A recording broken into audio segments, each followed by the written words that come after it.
Walking a baby, talking about drums. So yeah, the snare drum and cymbal that I used in that video are actually stuff I'm using when I play with that sort of setup most of the time. The snare drum is an 8-lug Rogers Powertone. It's mine's a chrome over brass version. They made a ton of them in the 50s, 60s, 70s. You can get them really cheap, like $300 probably, I think, is the going rate for one in decent condition. It looks not unlike, you know, your classic 60s metal snare drum. It's much different than a Supraphonic though, in that it is a chrome over brass shell as opposed to like a chrome over aluminum shell or a plain aluminum shell like an Acrolite. There are some chrome over brass Supras out there, but they're, you know, 800 to 1200 depending on condition for that era. The Powertones are great drums, really lively, really complex harmonically, because it's a chrome over brass shell and because it's an 8-lug drum, which opens it up a little bit more and gives you a little bit more nice beef to it and lower tunings compared to a 10-lug.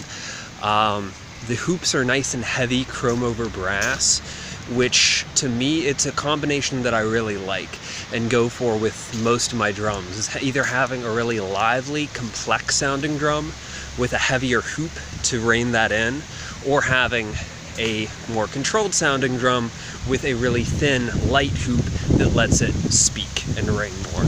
So this one is a great live drum because of that. It sounds great at pretty much any tuning, from low to high, any combination of interval between the top and bottom head, and it does muffling well.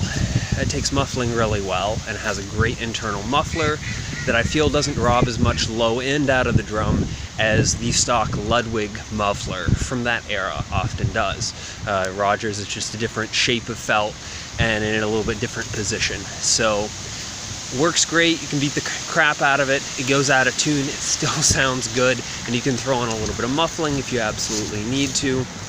Great drum for you know, for live, for studio. I use mine mostly as a live drum.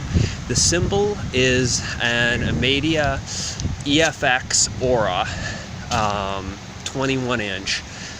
Great cymbal that I've used a lot the past few years.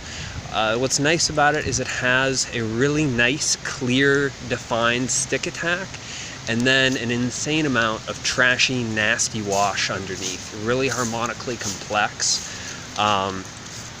but you can ride on it, you know, at a fairly high volume, at a really fast tempo, and the stick sound still stays nice and defined above the wash. It's almost like there's two layers going on at the same time, which I find really fun to play with.